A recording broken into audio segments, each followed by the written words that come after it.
Welcome all of you. BSc third semester 6 inorganic chemistry, topic nuclear chemistry. Today we will see components of heavy water reactor. So there are four components of heavy water reactor. Number one, nuclear fuel. Number second is moderator. Number third, control rods. Number 4, cooling liquids or coolants, and number 5, that is shield or protective chamber. So number one component is nuclear fuel. Thus uranium 92 to 38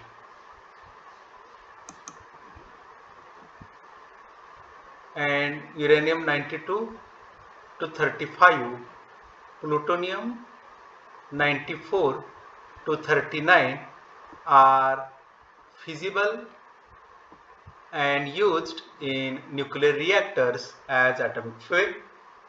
The nuclear energy released during fission is extracted in the form of heat energy and used directly or converted into electrical energy. So uranium 92 to 33 or uranium 92 to 35 plus N01, that is neutron, it gives fission products plus 2,3 N01 neutrons plus energy. Also plutonium 94 to 39 plus N01 gives fission products plus 2,3 N01 plus energy. So the mechanism of fission reaction of uranium 233, uranium 235, plutonium 239 can be shown in the following figure. So here uranium and plutonium like this, show neutron for one new fission.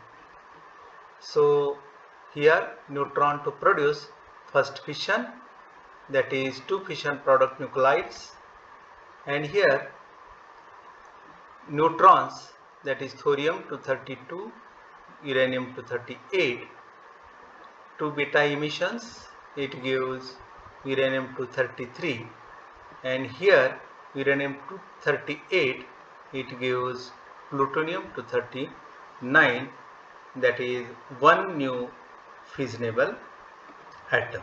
So this is the mechanism of fission reaction. Second component is moderator. So moderators are used to slow down the fission neutrons. They are made up of light elements or their compounds, for example heavy water. Third component known as control rods. Control rods are bars of metals such as cadmium, boron, which readily absorbs neutrons. By use of control rods, the chain reactions are brought to equilibrium or stop completely. These rods capture neutrons as number 1, that is cadmium 48113 plus N01, it gives cadmium 48114 plus V, and second boron 510 plus N01, it gives lithium 37 plus H24. Next, fourth component called as cooling liquids or coolants. Cooling liquids are heat transfer agents. They transfer heat energy produced in the reactor to heat exchanger. they should have high boiling point and high specific heat. For example, heavy water, they transfer heat energy to electrical energy by means of turbo generators. Now, last component, that is fifth, is shield or protective chamber. Moderator, control rods, nuclear fuel extra are enclosed in a chamber which is made up of cement and concrete. This wall stops the radiations to go outside the reactor. So the function of this protective chamber is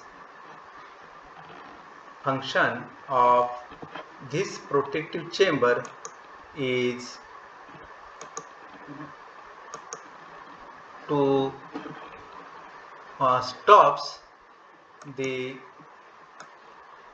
radiations to go outside the reactor. Okay. Now here the thermal or slow neutrons also.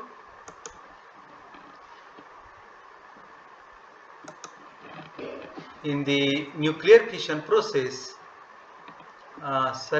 neutrons having energy less than 0.1 electron volt. In the nuclear fission process, important aspects is the speed of neutron. Slow neutrons split uranium-235 more efficiently than the fast neutrons. Nuclear fission reactions are highly exothermic, and generally the neutrons produced move very high velocities. Their speed is slowed down by the use of moderator. So, function of moderator, so here their speed is slowed down. Further, nuclear reactors should have elaborate cooling systems that absorbs the heat given out by the reaction transfer outside the reactor to produce steam. This steam is enough to drive an electric generator. Thus, nuclear energy is converted into electrical energy. Now, last type of nuclear reaction, that is nuclear fusion reactions. So, definition of nuclear fusion, that is what is meant by fusion reaction, is a nuclear reaction in which two or more isotopes of very light elements fuse with one another to form stable heavier nucleus with liberation of very high amount of energy is known as fusion reaction. For example, H12 plus H13, it gives H24 plus N01 plus 17.6 MeV. The percentage efficiency in terms of mass converted into energy is approximately 4 times greater for fusion reaction than fission reaction. But very high temperature and high pressure is required to induce these reactions. Therefore, these reactions are called thermonuclear reactions. It is believed that energy of the stars may be derived from the reactions of this kind. For example, that is number 1, according to Bethe, the energy of cooler stars like Sun, where temperature is about 2 into 10⁷ Kelvin, appears to be generated by the proton-proton cycle. So H11 plus H11, it gives H12 plus E01 plus 0.42 MeV into 2. H11 plus H12, it gives He32 plus 5.50 MeV into 2. Helium, that is He23 plus He23, it gives He24 plus H11, that is 2H11 plus 12.80 MeV. Thus, net result is the conversion of 4 protons to 1 helium nucleus, that is, these 4 protons converted to He24, that is 1 helium nucleus, with emission of 24.64 MeV energy. Second, Hans Bethe and C.F. von Weizsäcker in 1938 proposed a carbon-nitrogen cycle to produce the stellar or solar energy of very hot stars, which can be represented as carbon, that is 612 plus H11, it gives N713 plus 1.94 MeV. So that nitrogen, it gives carbon plus E01 plus 1.20 MeV. Carbon 613 plus H11, it gives nitrogen 714 plus 7.55 MeV. And nitrogen 714 plus H11, it gives oxygen 815 plus 7.29 MeV. And that oxygen 815, it gives nitrogen plus E01 plus 1.74 MeV. And N715 plus H11, it gives carbon 612 plus H24 plus 4.96 MeV. Overall, by cancellation, H4H11, it gives He24 plus twice E01 plus 24.68 MeV. So in this cycle of reactions, the net result is the conversion of 4 hydrogen nuclei into 1 helium nucleus. So once again, the net result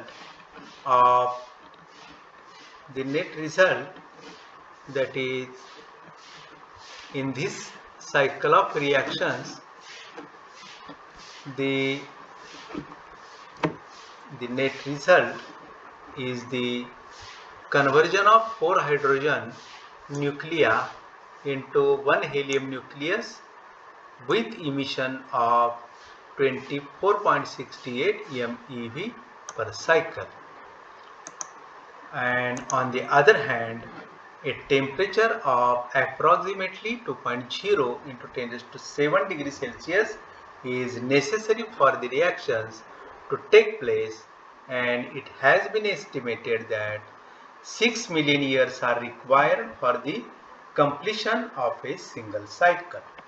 Thus, such reactions are not suitable for man-made experiments. So here note that the principle of fusion reaction is used in hydrogen bomb. So the principle of fusion reaction is used only in hydrogen bomb. Okay, thank you.